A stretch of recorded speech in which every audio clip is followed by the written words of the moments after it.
I'm on my prime, I'm feeling like Steph. I get my shot and I promise it's wet. Waited too long, but I told him I'm next. I need my bag, just run me the check. Cable was mine, I ain't taking less. I told them all I'm as real as it gets. Shit be a shit, dog, I'm cutting the net. I thought I told them I came for my spot. They told me time is like money, that's why I done made it. I swear that I'm spending a lot. They never seen the hours I put in to get here. They only just see what I got. I spent my time in the lab all this winter. I swear that the summer is gonna be hot. I cannot lie on this shit. I paid a lot for this shit. They got some money to spend. I got some money to get. I gotta talk on this shit. That's why I told them I'm here. I feel like I'm in the league.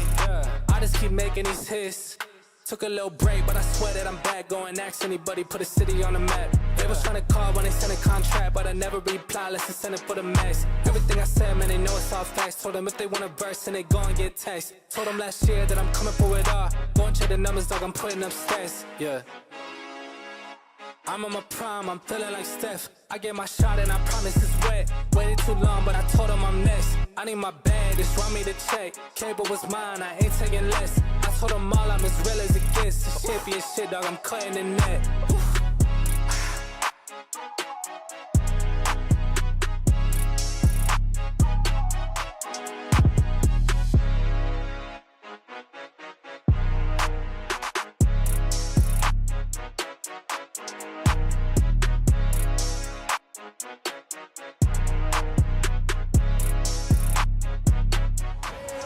I'ma get it, you know I be on the way. Yeah. You know I be on the way. Man on a mission, I'ma get it, you know I be on the way. Yeah, it's all hard, ain't no fear here. You ain't giving this at all, you steer clear. Never beat, I've been down and I reappear. You got some money on the line, you better put it here. Rolling in and doing that work. Check priorities, I'm doing that first. Check's big and I'm sure that hurts, but it's checkmate. We ain't selling short, know the work. Ain't nowhere to hide. You ain't gotta see me come and keep me on your mind, cause I be on the way. Man on the mission, I'ma get it. You know I'll be on the way. Dane, what is going on, my guy? You handsome son of a bitch. How you doing? I'm doing absolutely phenomenal. I had a big glass of orange juice with the pulp because that's the only way to have it. Absolutely. You got to have the pulp. Gives you a little... I'm so happy. I'm so happy we agree with that because it's like if it without the pulp, it's like fake. Right. It's like that powdered tang that we used to drink. Exactly. Correct. No doubt about it. You're 100% right, man. You got to have it. Guys, chat, I got to ask you real quick, with or without the pulp, you let us know in the chat, with or without the pulp. I want to know right now what you guys think. 2 nose pulp. Yes, 1 pulp, 2 no pulp, okay? I want to see what you guys think because this is very, very important because look, when it comes to the prospects, they need to have good orange juice, okay? This is like growing. This is the farm report. We are growing things. You got to have good pulp, okay? Good orange juice makes the world a better place. Look, Papo Diaz already with a 1. I mean, come on. You got to have pulp. Got to have it. We should have named this episode The Farm Report, Speaking of Pulp.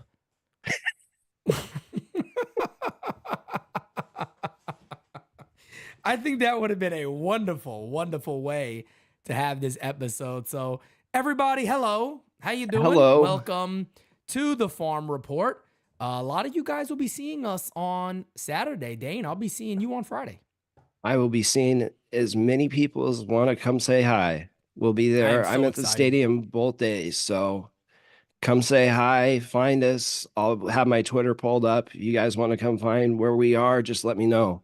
Yep, I am so excited to see this handsome devil, man. You guys don't even know. I cannot wait. But we do go ahead. Sorry, Dane. No, this has been a few years in the making already. It has been. It's unbelievable how fast time goes, right? I remember, it's always funny to bring it up because I remember our very first conversation to where you came now. Dane always talks about that. So guys, Dane knows I'm not making fun of Dane here. There is a huge improvement from where Dane started to where Dane is now. It's like he's like, you know what he is? He's 2023 Anthony Volpe, and now he's 2024 Anthony Volpe. It's literally what you are compared to what you were when we first got you on a Zoom. And I was like, bro, you all right? I was so nervous I couldn't talk.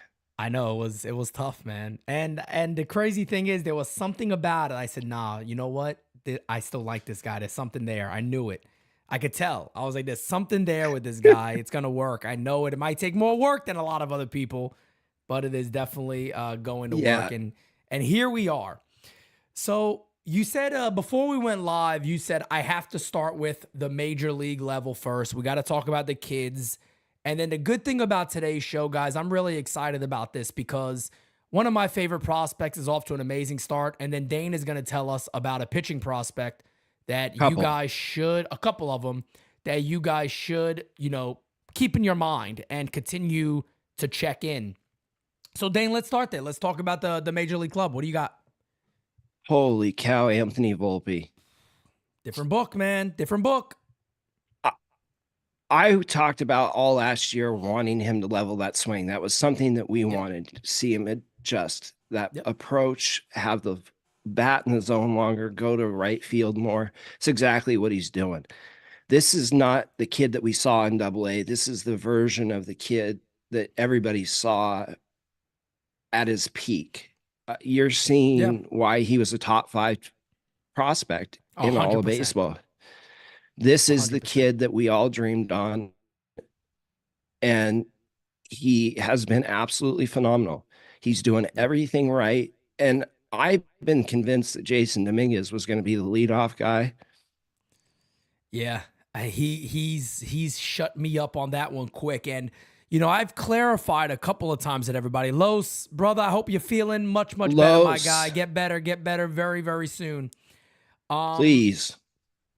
So, Dane, I the one thing about Volpe when it comes to the leadoff spot is I never had an issue with it being the possibility. My issue was, is he going to change the approach because the Yankees kind of force him into a new spot? But Anthony Volpe, being the high IQ ball player he is, he's kept it the same. And you look at it now and you go, he's never coming out of that spot. Anthony Volpe is locked in as the Yankee leadoff hitter. And again, I don't think that is going to change anytime soon. I don't see him coming out of that leadoff spot anytime soon. I think that's the spot for the rest of his career, honestly. I could see it. And the good thing the good thing too with Jason Dominguez is that Jason Dominguez, we love him as a leadoff type guy because why do we love him there? We love him because he has an eye. We love him because he has great speed. He could also pop the ball out. He's an all-around offensive threat. And he's also a switch hitter, which kind of, evens up the tough righty, tough lefty. It doesn't really matter. But the thing with Dominguez is he could bat 5th. He could bat 4th. He could bat 5th. He could bat 3rd. He could bat 2nd. Jason Dominguez could bat anywhere, and you can go, this makes a lot of sense for us. By the way, when it comes to him, is there any update that you've heard on anything? Just that he's throwing and hitting. They are keeping everything with him under wraps. They are not talking about it as far as I can tell. I'm sure there'll probably be like a full announcement when he's going to go to a level and start playing again. There'll be something then. But there is no rush. No, they'll send him to Tampa first to make sure that he's close to the facility, that he's got all the medical treatment that's closer to the Tampa facility. Yep. And then he'll probably go to AA for a couple weeks and see. Yeah. And then there's like you said, there's just absolutely no rush to get him up. Correct. And that's the one thing. A lot of first of all, Yankee fans are the best. And I'm just going to come out and say Yankee fans are truly the best because Yankee fans are so wild, right? That we would get upset about Trent Grisham not hitting enough to be our 4th outfielder. Even though Grisham, we know, right? Grisham, nobody's really expecting Trent Grisham to knock the cover off the ball. He's one of the best defensive outfielders in baseball. That's why the Yankees were, hey, we'll take him on. He's a 4th outfielder. It could fit us very, very well. Yankee fans are all ready to replace him. They're saying, Dominguez, get ready, because we need this guy out of here. and Yeah. we could have a better team. But there's a spot for this guy. There's definitely a spot for him once he's ready, once he comes back. But you're right. Anthony Volpe, what else can you say about Volpe? He has really turned into the guy that I'll give his father credit of who he could be. And I talked to Michael Volpe about it last year when we had multiple conversations about the swing. And that was my only issue was that it's not going to work at this level. Again, I'm not a hitting coach. I'm not acting like I am one, but I feel like, I've watched enough baseball and I understand the game enough. And I've played throughout my entire life of playing baseball. And everybody knows if you've played with some higher velo, if you've got up to the 80s, the low 90s, and if you have a big uppercut swing, you're not hitting high fastballs. And if you're chasing sliders outside at the major league level, these guys are much more precise. They're going to dominate you there. And that's what we saw. And with the new approach, we seen it yesterday, man. He's late and he just hits the ball past the second baseman for a base hit, then he steals a bag. This guy is a new ball player. It's hard for me to even compare and go, well, he's the same guy. He made some adjustments. No, man, I feel like Volpe's throwing arm has gotten better. His range is still there. Is there some iffiness in the field? Okay, he's still very young. He'll have time to adjust and continue to get better. But Anthony Volpe is everything and more than I think what the majority of us even expected. There's no doubt about that. We always knew he was a high IQ ball player. And the other thing we knew is he is an incredibly hard worker. Correct. That no one would ever outwork him. That's why he got the Jeter comp. So some people don't understand that. It's the work ethic. It's the high baseball intelligence. Right. And he's just going to keep getting better and better. That's right. I think you called that at the round table that he was going to be the AL shortstop. And I think that's going to be the case. And you got to think about him being, well, it's too soon to say MVP, but if you took a poll right now, he's in that discussion. Yeah, no question. I said it. If you look at it with the New York Yankees, right, it's him and Soto. There's no denying that you wouldn't be wrong with either one. You really wouldn't be wrong with either one to say it's either Volpe or it is even Soto. And man, he's been an awesome player. There is one player that I think we do have to discuss because we do this a lot, right? At NYU, we do tend to call out some things that we see for the Yankees. And I'm going to call it out now, and I highly, highly doubt Dane's going to disagree on this. And if you do, please go right ahead. But Austin Wells needs to play ball. It cannot be a 50-50 split. It can't be. This is a guy who is used to playing every day in the minors. He needs reps. It's unfair to him as a player because this is a guy who played a lot in spring, if you remember, because Trevino was out and he was getting in a lot of games. And he performed extremely well. Yesterday, for an example, he almost takes a ball out to right field, and he hits a bullet to left field, and they're right at fielders. And he's done that often this year. Just has not had luck. His batting average and balls in play is horrendous. Yeah. He's making good contact. He's barreling the ball. It's just not quite getting out. And I think if they played him more, you're going to see him start hitting more. I agree. This is a kid that has hit since college. That's the one thing that he has always been able to do. So I promise you, he's going to hit at the major league level, but you got to give him consistent playing time. Yeah. And that's the big negative right now because this is something the Yankees have done before. And it's almost one of those things where you got to look around and go, make your mind up. This is the stuff that fans have gotten upset with for the Yankees for years is when they kind of hold on to that other guy. And it's like, but you don't feel like there's a full commitment there because it should not be a straight up split of 50-50. It should be. Trevino hasn't been good enough. Correct. And he's never been. That's the other thing. And that's not a knock on Trevi. That is not me knocking Jose Trevino. The guy won a platinum glove. I feel like his defense does not look like platinum glove work, in my opinion, over the last year or so. It just hasn't. But we always know that Trevino's not a guy that is not a big hitter. We also always know when we got him, he's not a starter. He's never been a starter. No, he was forced into that role because Rortvedt Correct. got hurt, and he performed incredibly well, especially that first half last year or 2 years ago. Yeah. He just hasn't been the same guy. Yeah, and it's upsetting, man. It's upsetting that, you know, Austin Wells is basically going through that right now of having to adjust at this level to a new role, basically, which is a part-time catcher. Right. It just, I haven't liked the performance behind the plate from either of them. Agreed. At the plate. But I think you can see Austin Wells, he's hitting the ball hard. He's getting the barrel on the ball. I think if you let him play more, he will be better. Yeah. His defenses look good. I don't think you can say that the glove work has been poor. The arm is average. It's going to stay average. Yeah. But he's not hurting you behind the plate. So just let him play. Agreed. And very shortly, we'll be talking about a catcher in the Yankees minor league system. Yeah, I'm excited about this guy. Very excited about this guy. So we'll be talking about him momentarily. But I also got one more guy at the major league level I want to discuss. We saw him pitch yesterday, Luis Hill. Luis Hill has always been a guy that we've known this already. Command has always been his issue. Is you know keeping the walks down. He's very difficult to hit.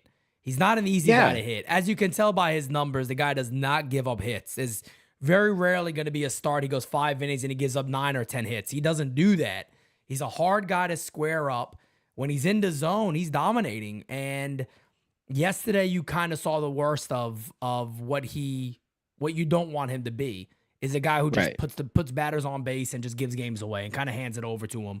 Still went 5 innings, which was pretty shocking after his first and second. You thought he was never going to last in that game. Right. What's your thoughts on Luis Hill early?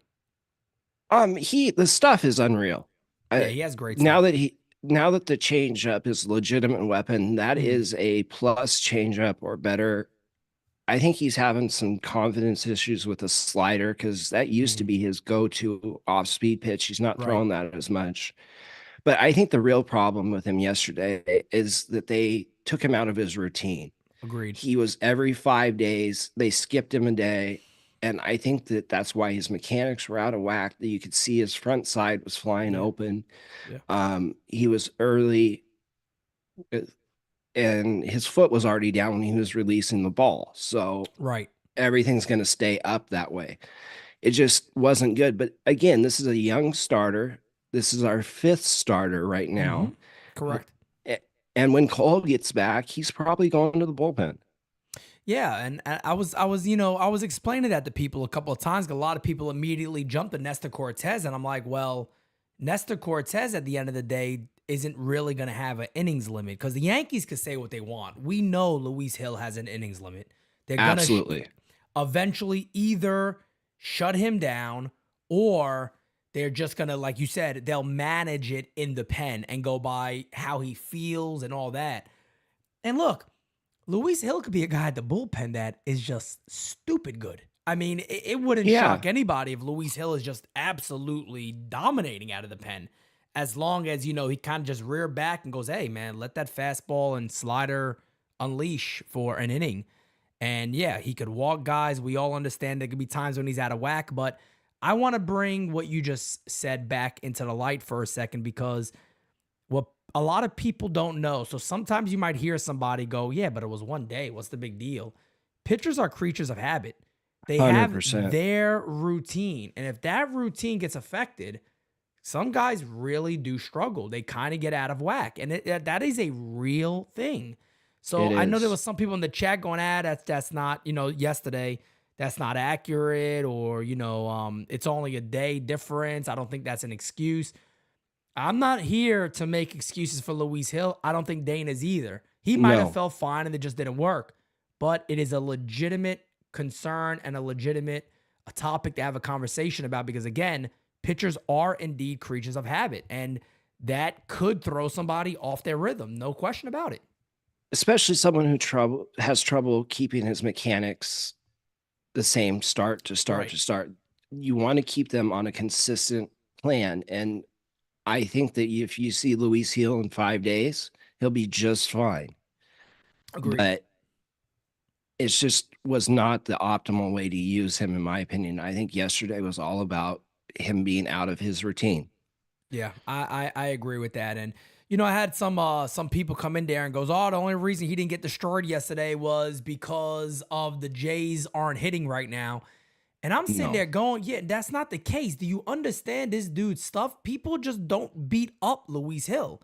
He just doesn't go out there and gives up 12 hits, 9 hits. That's not something that this kid does. So it's not us making excuses. I give him credit for one thing. He went 5. Yeah. If I'm his teammate, I'm looking at that going, "Hey, man, look, we let you down today. Yeah, Yes. You're right. You may not have had your stuff, but when you left that game, it was 3-1. Like Right. we had every opportunity to win this ball game for you. You could have left yesterday with a victory." Right. And that's the type of offense we need to be. You shouldn't have your head down. Yeah, you want to get the mechanics right. You want to throw more strikes. I get that. But you did everything in your power, being not having your command whatsoever. You kept us in his game. You kept us in his game. He did. And that shows a lot of guts. That shows a lot of maturity in a young pitcher, that he was able to stick in the game, keep us in the game against a fairly good team without his best stuff. Yeah. But there's one other guy at the major league level I want to talk about. Please and do. that's Ozzy Cabrera. Oh, wow, man, does that good old kid Waldo, look man. Does he look different? We Very were talking much so. about cutting this kid. Everybody was, man. That's why I said I don't want to hear nobody, "Oh, but you guys said." Everybody said it. Stop it. That's one guy I'm not going to allow anybody to sit there and be like, "Oh, I predicted it." No. Stop it. Nobody, look, maybe you saw something in spring and I could give you a little buy there. I'm like, okay, maybe you saw something. Everyone was done with Waldo. Just about them. There's a few out there who believed, but let's be honest. Anybody expected Waldo to be right there, if not in the team lead with RBIs. I think he's only behind Soto, I believe. Right. Other than that, the guy's been an RBI machine. He's come up with nothing but clutch hits. He has been very, very good. And at the end of the day, I give a shout out to one person because I know for a fact this person has said this for a while. Kev from Bronx and Nothing. He has. He said it for a long time. He's a much better hitter left-handed. He should just stick to being a lefty. And he's kind of added that to his game and has been a much better player. But he's so greatly improved. It's kind of like I'm just sitting there going, just let him keep getting his play in, because you really can't just get DJ LeMahieu back and tell this guy, "Hey, man, you're back on the bench." No, you can't. He has been too important to this team. At the bottom of that lineup, he has been the one consistent spark. Yep. You've got to keep his bat in lineup. I think when DJ comes back, he'll play 3 to 4 days a week, get a day at each position against probably good lefties, and you let Cabrera play. Agreed. He has been so much better. He's been like the player he was in AA that won the league MVP there. He's just back to being a good player. No doubt about it. And, like you said, man, you gotta let that guy keep playing. No matter if DJ LeMahieu comes back healthy or not. Look, there's other concerns on the Yankees. DJ LeMahieu could get time at second. He could get time at first base. I mean, you can mix these guys up to let everybody get playing time. But I do believe the best position for DJ LeMahieu is the position he originally came here to play, and that's all over the place. 100%. And if he's healthy, man, you keep him in there and you can get, a lot out of him. We got a member chat from American Primate. He said, "Keep up the great coverage, fam. Appreciate you, my guy. And guys, do us a big, big favor. We got about 100 people in here. Hit that like button for us as the little thumbs up. It really helps the channel. Trust me. It helps the channel more than you guys ever know. Trust me, it does. But Dane, let's do it, man. We do got some breaking news, by the way. Maybe it's not breaking news. I've seen it a couple of times in the chat. I also saw it on Twitter. TJ Rumfield promoted to AAA. Good. How do you feel about that? Because you know a lot more about him. I think that's a very good thing. I Was think he that performing in AA for a little bit of time? Not really, but he's off to an okay start, not a great start. Kind of a similar start to what Ben Rice is on. Okay, so but just so fans do know, when it comes to TJ Rumfield, you would agree, right, that he's the best defensive first baseman in our system? Absolutely. Is It's that fair? not even close. Okay, so he is definitely the best defender at first base that we have in our system. Absolutely. Do you think there is, and I don't want to I don't want to like create conspiracy theories here. Do you think this has anything to do with the struggles of Anthony Rizzo? Do you think maybe they're trying to promote him to AAA, kind of to see what he does up there, to be a possible quick call up if they need him at any time? I think that's exactly what it's about. I think that they're getting him ready just in case there is something wrong with Rizzo, because we've never seen Rizzo this bad in the field. Never. I've never seen him miss balls like he is. Extremely out of character. Yeah. So I'm wondering if there's not something still going on. TJ is the obvious replacement now because basically he's the only first baseman in the system that has major league upside.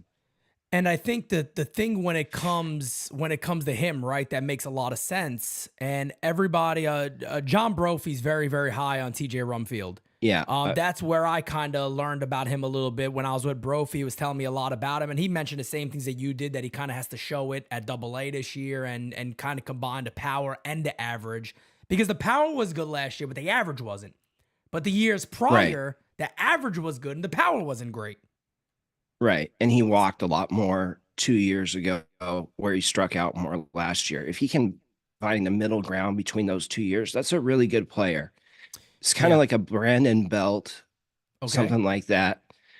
But the elite defense is what he is known for. He's a vacuum over at first base. And if there is somebody to take Rizzo's spot this year, it's going to be him. Yes, because the main thing that you would know going in, right, is this guy could field a position. So we don't have to worry about that. It's almost like when you do it with a defensive catcher, is you'll say he's defensive first. We understand that. But we believe there's other guys that make up that offense. And we talked about this before. If he's a guy that, hits for a lower average, but could pop a decent amount of homers, he's probably an everyday first baseman somewhere. Yeah, I believe he is probably a everyday first baseman somewhere. With that defense, look, infield defense is incredibly important. Yes. And we're seeing Especially at first base. Absolutely. And we're seeing that right now. We're seeing bad defense in our infield, and cost you games. It does. It's cost us 2, really. Yeah. I think TJ could be a massive benefit if there is something wrong with Rizzo. So yeah, and I just wonder, because like you said, it's not like he was tearing the cover off of the ball in AA to get a promotion. It kind of feels like, maybe we get them with a Shelly Duncan, up there at AAA. Shelly could keep work. Shelly was a first baseman himself. Yes, so, he was. It's something that maybe you get him with certain guys, kind of get him ready for that just in case. And he could be a guy that they can call up pretty quickly. But Dane, I want us now to take over this. I'm going to let you start with who you want to start with. You let me know. Okay. But we'll go from there. Okay. I want to talk about Caleb Durban. Okay. Caleb Durban has been off to a really good start. He is driving the ball. That is different this year. He was a really lightweight hitter coming over from Atlanta. He's putting a charge in the ball. He's got an OPS over 1,000 right now. Wow. From a guy that's 5'6", maybe. Yeah. And he's playing everywhere too, right? Right. He's playing second base, third base, short or left field. He was even in center field a couple games. Yeah, I did. I saw him in center field. Yeah. So this kid's got the speed and glove to play all over. I think he's going to be a viable MLB utility option. I don't think he's a starter for the Yankees, but he can be a very solid utility player. Makes sense. And like you said, these are all types of players that people need to understand that the reason why there is this push for that super utility, kind of something you didn't see years and years ago. You never really saw a super utility guy. If a player can play multiple positions and play it pretty well, they're extremely valuable. I mean, it really kind of broke through with Ben Zobrist back in the day. Right. And then there was kind of like, oh, he's the Ben Zobrist type and this and that. That was always the term because you didn't see it a lot. That's what we wanted Ozzy Cabrera to be. Exactly. And as Los just said, he plays really every position but first base and right field. So he could really just play all over the place. And the one thing that I remember you saying about him, he has elite speed also. Yes. He's a 75, 80 grade runner. Wow. I mean, so you're talking about a lot of value. Yes.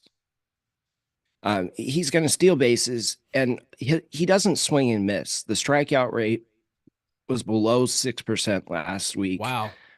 Swinging miss is under 10%. This is a guy who makes tons of contact, puts the ball in play, and uses the speed. So he's a valuable piece. I would not be shocked that he's shows up in the majors at some point this season. I think we'll see Caleb Durban definitely at some point this season, no doubt about it. Absolutely. And it makes you wonder if what John Birchie's role is going to be going forward, if they're going to move on from a couple guys or what. But Durban's going to be a possibility later this year. Yeah, and it kind of, I know when a lot of people were bringing up the idea with Gleyber Torres, you've had some people say, you know, maybe the Yankees move on from Gleyber. Maybe they decide on trading him. I don't see that happening. I think the Yankees hold on to Gleyber all year. I think the biggest reason that could happen too is I think Yorbit Vivas was a real legitimate threat potentially. If he tore the cover off of the ball in AAA, the Yankees may sit there and go, you know what? If there is a pitcher, if there is something available, maybe we can flip that, save a little bit of money, get this kid up there. We don't think it's really going to hurt us because we believe in his bat. Because in spring training, they were saying straight up, they think this kid's bat will play at the majors and they think he's good at second base. Right. The injury really affects some of, I think, what happens the rest of this year when it comes to Gleyber. I think Gleyber's going to be fine, though. I think Gleyber's going to be just fine. Yeah. Obviously, he was started the year in a position he wasn't comfortable with leading off. I think getting him down in the order was the right call. I didn't like the move at the time because I wanted Volpe to get more experience, but it's going to be the right move. And I think Torres will be fine. Me too. I think I'm right there with you. I think he's going to be okay. It kind of does suck about Yorbit Vivas, though, because he looked so good in spring. And having the orbital injury kind of sucks. That's going to keep him out for a while. Yeah, he's going to be out 12 weeks probably. I think I did better that time saying it than I did the other night, which was an absolute train wreck. I don't know what I can't say it for. I watch the UFC. Guys break the orbital all the damn time. So I'm like, I should know what the hell that is. But I really just absolutely screwed it up the other night. I sounded like, anyway, I don't want to say who I sounded like. But anyway, let's, you want to go into Clayton Beeter. Okay. Clayton Beeter, guy. Clayton Beeter had a heck of a start. He went 5 innings, 1 hit, no runs, no walks. I think it was 7 strikeouts. He looked really, really good. I think he's going to be an option again later this year. I don't know what his role is going to be, but he has been really dominant so far. I'm happy it's carried over. Yeah. Which is a good thing to see because he had a really good spring. It's nice to see that it's actually carried over into a season. A lot of guys, put their head in the sand if they don't make it. If they're right there, he made it and then got sent down. Right. So he made it and got sent down. So it's, some guys, they can put their head in the sand there and just be like, shit, I'm down and out now. So you never know what happens, but I'm happy to see that he's carrying the success he had in spring into the minor league season. Yes. Now we got to talk about your boy, your buddy. My guy. Oh my goodness. My guy. Augustine Ramirez. Stop it, Dane. Stop it, Dane. Now, everybody, do you have that video? Oh, I got it all right. I've had this video prepared for my guy Lowe, so I'm ready to go, baby. Bow! Look at that. Sorry.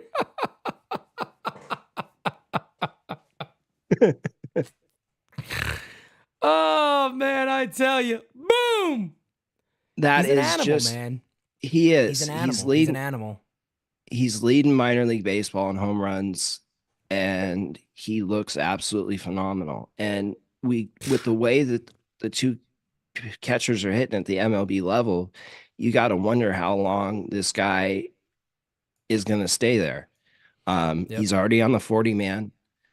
Still needs some work on his glove, but the bat looks absolutely phenomenal. He's a better version of Gary Sanchez. I agree 150% with that, man. And you see that swing there is so much power in the bat. And, you know, for him to be off to the start that he is in Double-A is super significant.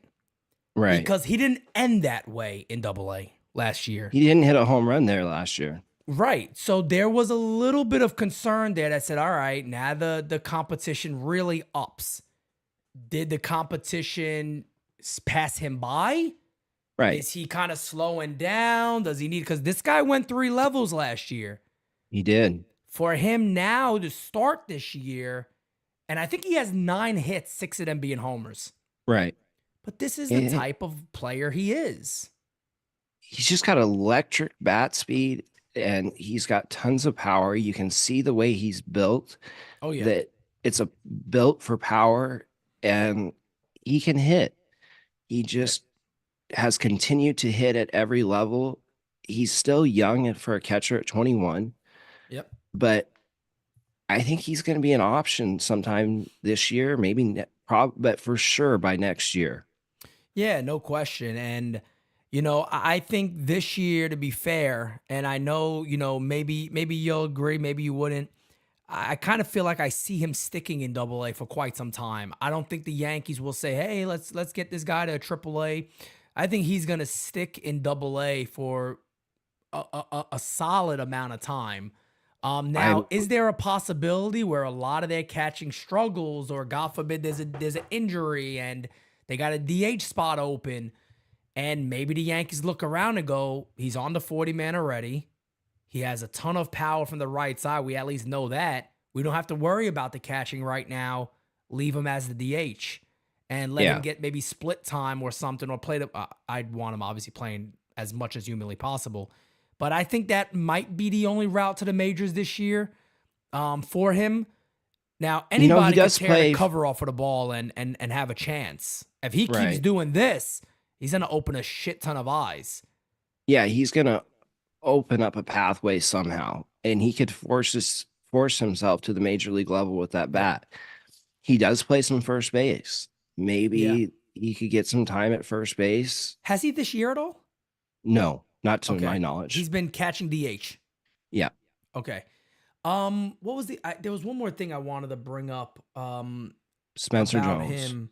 No. Spencer Jones I want to talk about also, but when it comes to him, damn, I just completely forgot what I wanted. But maybe it'll come back to me. But let's get the update on Spencer. Played one game, played pretty well. He had a big double. Sat the next 2 games. I do not know what's going on. I don't believe they would send him out to play a game if he wasn't 100%. So is it a nagging injury? Is it something that flared up after he played?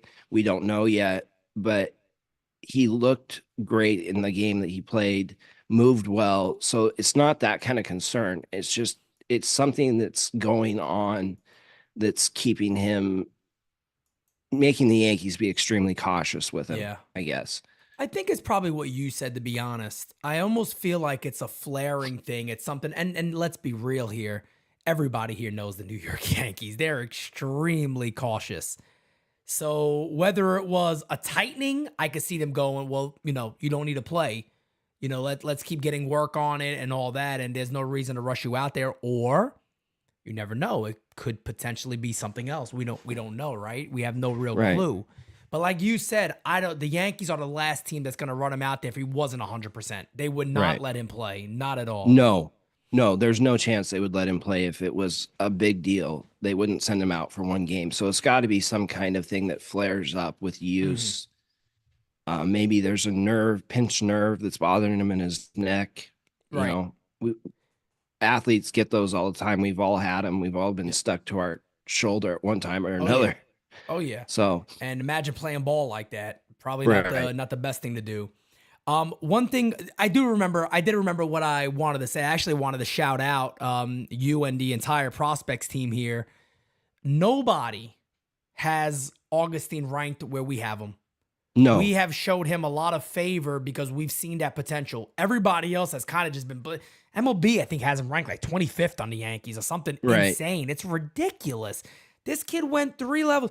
And again, shout out to the work that Augustine Ramirez has put in, because I don't want to say there hasn't been anybody who's believed, but prospect rankings have certainly not fully believed in what he did last year, because there wasn't enough love for this guy.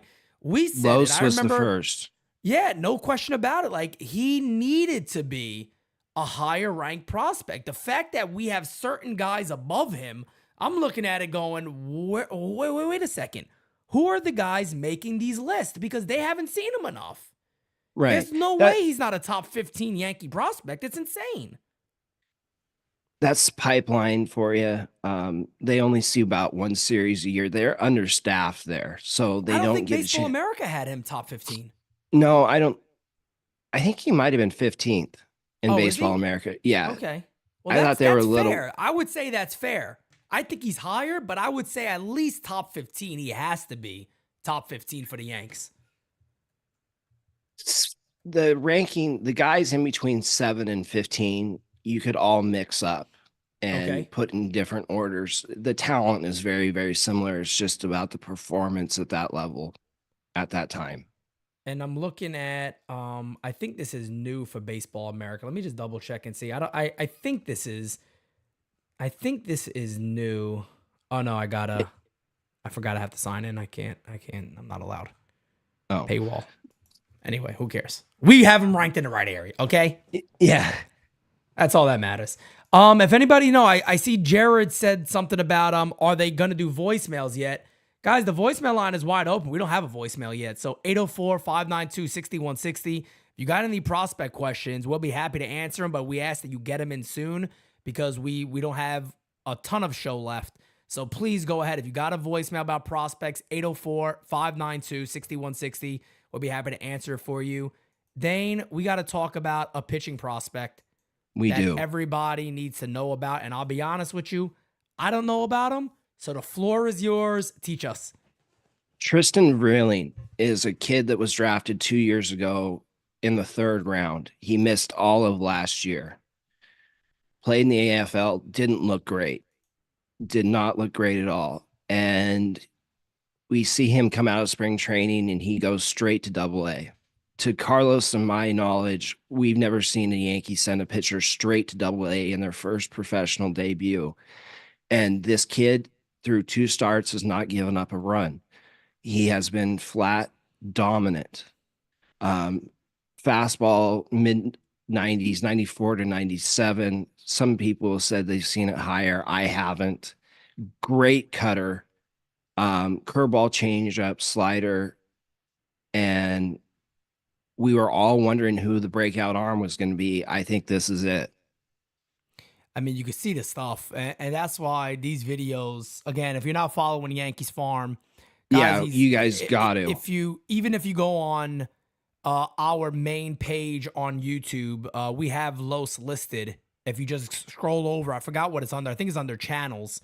You'll have Yankees Farm right there. You click on it and subscribe. But this is where you'll see all these videos, and we, of course, always put those out there because Los is NYU. But, and he does a phenomenal job. Does an amazing job. And you just look at what you're seeing there. I love his delivery. There's something about the delivery I really, really like. But for the Yankees, I see a little Shane Bieber in him, in that arm action. Yeah, I do too. That's a good one. He's very, very straight when he comes up. It's a straight line, back to leg. It's a straight, perfect line. He goes directly towards the plate. And then he has a lot of torque. So there's a lot of torque that comes out of that arm and his body when he swings around and the foot goes flying up the first base. But there's definitely a lot of things alike. And look, teams don't just say, you haven't really played a lot, let's go ahead and just throw you in AA. That's typically not something a team would do. Because the majority, I was trying to explain this to Jerry yesterday. The other day, it was hilarious because, she's new to understanding baseball. And she's like, yeah, so why would there be a AAA if AA is like the premier level with the best talent? Like, that makes no sense. Like, why wouldn't they just, and I'm like, you got it. There's like a precision part of it. There's, there's certain things that happen. It was a tough conversation, but I'm getting there. I know I am. But yeah, he looks like he got really, really good stuff. And again, I don't know a player. I don't remember a player either at the Yankees just said, let's throw this guy in AA because he's that advanced. Right. I've never seen it before. The Yankees are loaded with pitchers, and to send somebody who's outside the top 30 straight to AA is really eye-opening. Yeah. And you got to start thinking about where this kid ranks in the system. What's his role going to be going forward? Because he's at AA. He's on the doorstep. We know that you can get called up almost immediately from AA, especially if you're pitching well. This kid looks special, and he might be the guy that takes Drew Thorpe's spot. Great call. Great call. Do you think there was anything in the Yankees? Obviously, they know these guys for a while. You think when the Yankees are making that trade, they're sitting there looking at who they have coming up and going, it's all right because, we have so-and-so. It's like when Pete Dombrowski does it, right? I always go, guys, there's other guys coming up. Like, I get it. We love these guys. I love them too. But I want to win, so I'm willing to move certain guys because we got these other guys coming up. You think maybe that's part of the case? Because they had to know for a while about this kid when they drafted him that he can move quickly. Right. They had to know something. And there's another guy named Cam Schlittler who is in high A that came out of nowhere again. This is a guy that nobody was expecting anything from, and he's another guy that hasn't given up a run yet. The Yankees just have a pitching laboratory. They build pitchers, and they do a phenomenal job. Most of them are trade pieces, but they're really good for that. But I was going to say, but that's also really, really good for a system to have. You got to have guys like that other teams are going to want, that maybe you don't see the overall value, or you like a lot and you just move because you want that other player.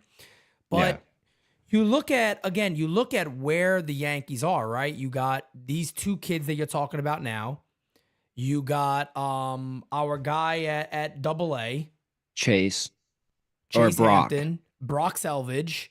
You got Chase Hampton, who's still on the mend, but you got Brock Selvage there. You got Lalane, on his way up or getting prepared to be there. You got LaGrange as well. LaGrange there, who's coming up. So again, that's what I always tell everybody. But like the Yankees have really, really, really good prospects coming on up. The other side of the ball too. You're talking about Roderick Arias is seeing regular time. Brando Maeda is now coming over here. You got George Lombard, who people are just completely raving about. Right. About just the eye and the advanced level. I don't think he's putting up insane numbers right now. But the on base percentage for him is unreal. I think he's hitting just barely over 200, but the on base percentage is close to 500. Yeah, he's just walking an absolute ton. He's seen a ton of pitches, but he's not hitting for any power. Roderick Arias from the right side hasn't looked great either, but that left-hand swing is beautiful. He's playing great defense. Another guy at that level is Emmanuel Tejada. He's the guy that's hitting 300 of that group. He was someone that I was very surprised that he got the call over Kiner Delgado, but we're seeing that the Yankees know what they're doing because he's playing the best of all the infielders right now at Tampa. Wow. So is any update on Kiner Delgado, by the way? Is he just in extended spring, basically? Extended spring. Okay. And then he'll no information about, he'll go to Tampa when they make some moves, when the FCL starts. And then also from you, any update on Chase Hampton? Because I did see that was a question earlier. I have been looking. I've been trying to find out. Basically with what's going on, they're giving him injections, anti-inflammatories, and hoping that takes care of the problem and he doesn't have to get Tommy John. Okay. So they'll evaluate in probably another 3 to 5 weeks. Okay, perfect. And then there is another pitcher you wanted to discuss, Brian Hendry. Tell us about him. Undrafted free agent. Yankees brought him in last year, and they sent him straight to high A. This is a kid that has hit 101 on the gun. And they have built up his off-speed pitches. He's got a great curveball, as you can see Look at right that. there. My goodness, filthy. Yeah. I think he's probably more of a reliever long term based on the pitch package, but that was a big slider, and the fastball just rides. Yeah. For an undrafted guy to go straight to Hudson Valley, that's pretty impressive. That means the Yankees saw something that no one else did and have developed him. Yeah, you could definitely see the stuff right there, no doubt about it. I mean, Yeah. that's what I'm saying, man. There's a lot of excitement there. That curveball is absolutely filthy, but there's a lot of excitement there. Jimmy DeCaro with the super chat says, "Who's the next guy to be called up out of everyone?" I think I have my answer. I think it's TJ or Durban. Yeah, I would say one of those guys. If we're talking about like top guys that people get excited about, I mean, it's got to be Jason, right? I mean, I think Jason would be the big call up that people get really excited about. Yes. I think that would be the guy. Jason. Carlos also says Hendry was a 10th round pick. Who am I thinking about that was the undrafted free agent, Los? I don't know. I don't know. What in the? It doesn't matter. Still, look, for him to do that from the 10th round is still impressive. Yeah. I mean, a 10th round pick that still move pretty quick and have the stuff that we see right there, still pretty damn impressive. This is why I have Carlos. Yes, because see me, I got no friggin' idea. I got no clue, all right? You could bamboozle me all day on here. I got no idea what's going on, all right? I got no clue, all right? You damn bamboozler over there. But what do you got for I know Lo sent us the hot sheet. Who do you have who's listed on there this week? Couple of guys you want to talk about. Yeah. Well, I got to find where he sent it. Text. That's right. Dylan Jaso for Tampa hit 400 with a, God, I can't see. I can't read that. My eyes are so bad. I'll tell you right now. Dylan Jaso, 400, 524, 991 OPS. He had George Lombard on there also. Hit 278 with an 845 OPS. So he had a good week. And of course, you already talked about Emmanuel Tejada.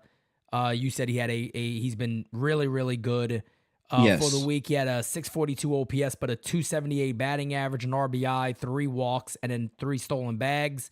Hudson Valley, a name a lot of you are going to be familiar with, Rock Riggio. Off to a good start, had a 500 average, a 1,500 OPS, 2 extra base hits, 3 RBI, 7 walks. He was on base 7 times in 8 attempts on Saturday in his doubleheader. Holy shit. Looking at double A, well, TJ Rumfield was on here, 333 average. We talked about him a little early, if you guys remember. 697 OPS, 2 RBIs, and a walk. Rumfield does a good job of walking too, right? He usually walks pretty well. Very good eye. It's a good thing to have with a left-handed hitting first baseman. And of course, you guys already know Augustine Ramirez. All right, he's going to be on this list all the damn time. 278 average, a 1,200 OPS, 3 extra base hits, all 3 of those being long balls, 7 RBIs, 5 walks, 2 stolen bases. What is this big ass doing stealing bags? I have absolutely no idea. Dude's built like a refrigerator. He's out there stealing bags. What is he thinking? He's about as fast as Rizzo is. I'll tell you what, I take his bat over Rizzo right now. I think I can say that. 100%. You guys already heard about Tristan Vrieling, how good he's been. Dana's spot on that. He's been absolutely excellent. Bailey Dees, 208 ERA. This is in Somerset also. 4 1/3 innings pitched, 1 run, 3 hits, 6 strikeouts. Neely, there's a guy that oh, by the way, I heard Watson's out. Yeah, he's got a little something going on. Nothing major? No. All right, so because I know Danny Watson and Neely are 2 guys that could I'm very, very affect high the on. Yankees bullpen this year. Right. Neely is going to be a very good reliever. He's got closer kind of stuff. Luis Velasquez has looked really good too. Yeah, Neely looks like he's really good. So this week, 3 1/3 innings pitched, 1 hit, 2 walks, 7 strikeouts. And then in AAA, Man, Josh Bro is still around? Yes. I Hit thought 2 maybe this home was an runs on old. I thought Sunday. this might have been an old one, but Josh Bro's always had power. I mean, he's always had Yeah. pop. So it's nice to see that continue. And so he had a very strong week for AAA. And then Carlos Narvaez, who I've noticed is playing a lot of first base. He is. He's a very good defensive first baseman as well. I think he's going to be a major league backup. He's a really good defensive catcher, great game caller, prepares as well as anybody, carries around notebooks on each one of his pitchers about that thick. Wow. I'm sure that's something that organizations love to actually yes, see. it is. Clayton Beeter, you mentioned, is doing very, very well in AAA, a name that a lot of us tend to forget. Hendry Gomes is 2 innings pitched. Is he coming out of the pen now? No, he started, but it was they're keeping him on a shorter innings limit again, and I just don't get that. That's so odd, man, because this guy's been on the 40-man forever, it feels like. 2021, just before the 2021 season. I thought he had a shot at making the bullpen, then you just never saw him. Like, he was one of the first send-downs in spring training. Yeah, he didn't look good in spring training. I don't know what's going on. I think it's time to move him to a full-time bullpen role. That's what I was thinking. I thought they would have done that already, to be honest. I think that they should have done it already. All right. And yeah, man, that's what we got there from Lowe. So a lot of good things. He said, sorry, that was 3 innings pitched. So he went 3 innings pitched, not 2 innings pitched. Oh. Right there. One more thing to discuss before we go, because this is also a popular name among a lot of Yankee fans. I just noticed Lowe said it in there. He said that Rice is off to a slow start. Talk a little bit about Ben Rice's start so far. You know, he hasn't looked great at the plate. He hit the second ball he saw this year out, but we haven't seen much else from him after that. As Carlos and I have said so many times, we wanted to see what he would do in a larger sample size outside of that hot streak he was on last year. Agreed. That's fair. And I just don't see it yet. It's a slow start, but he's an older prospect. He needs to get going. I think he will, but I think he's more likely a trade chip at this point. Yeah, so. I think so too. And let's be honest here. I'm just going to keep it real with everybody. If he doesn't have a similar year he had last year, what's his trade value? I think it's extremely high. Well, if he can keep the average up and a high on base percentage, he's a decent defensive catcher. There's some value there. He's got pop, as he showed last year. Well, that's what I'm saying, right? He has to show something at that level. Right. He kind of can't just flatline out and be halfway decent, because he's an older prospect as it is. Right. So there wouldn't be a tremendous amount of value there, unless, like you said, he kind of shows some of what he was doing last year. Then a team could say, all right, this guy's building. We got a spot for him. Let's try to run with that. But I don't see many teams calling up if this guy doesn't do something similar or close to, if not. Oh, he's got to continue having a big year. That's what I'm thinking. Yeah. Somebody will take him and give his bat a shot as a defensive or as a catcher, because there's so much value in that. But if the bat was what it was last year, this is a guy who headlines the package for an elite starter. Agreed. Or something like that. Agreed. We're not seeing that so far this year. It definitely could have been, you never want to say could have, because the Yankees could have sat there and just said, we feel there's a spot, we believe in him, and there's a spot potentially on this team for him. But those are one of those guys where I think you saw it. I think Lowe saw it. I think everybody here on this team saw it, was that he was going to have to show it again the following year for us to truly believe. If you might have passed up on the most value you could have ever got for him. And the season is early. The season is very early. So don't get me wrong. This guy could go on a week-long hot streak and things look very, very different. And we could be sitting here again going, well, he's actually turned it around and he's looking very good. Right. So you don't know, right? You never really know how it's going to go right now for him. We don't. We have no clue. But this is a guy who worked with Judge's swing coach, and Judge's swing coach said he's going to be very good. So there's still some expectations there. It's just we don't know, because I've never paid attention to him outside of last year. Right. I don't know what kind of starter he is. Maybe he's just off to a slow start. We'll see. Potentially he is. And, you know, hopefully for him, he is off to a slow start, because look, that's only good for the Yankees that, you know, he has a good year. As you said, it could be a trade piece, or it could be somebody that, look, we talked about first base already. I mean, there's legitimate concern there possibly that Absolutely. a Rumfield or a Rice could step in and make a name for themselves at some point this season. So anything you want to leave the fans with? Just Final be on thoughts? the watch. Just be on the watch for Tristan Vrieling and those pitchers. There's so many exciting arms in this system, guys. They're just going to keep producing and producing and producing. So I know everybody's concerned about Chase Hampton not being healthy. We've got guys coming. Don't worry about it. No doubt about it. So, guys, again, this has been the Farm Report.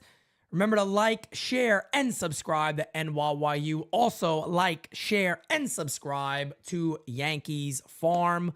With that being said, guys, we are out. I will catch you all later for Game Season Live. Peace, guys.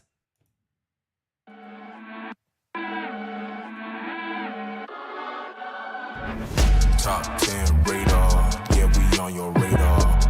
Never miss, dog, and that's on occasion. Yeah, we on your radar. Yeah. Hey, look, top floor, lifestyle, chef and boy, I'm cooking up. Way too high, ain't coming down, you see me if you looking up. I don't really talk too much, I show I'm running numbers up. Look at that, I'm strolling up, I'm going off, they know what's up. Wrist too silly, numbers crack the billy, yeah, don't need no dilly. I'm too fresh, I feel like really, yeah. Feel the duffels up the sign, I need a million. I'm about to take off, and I know that I'm on they radar. Top 10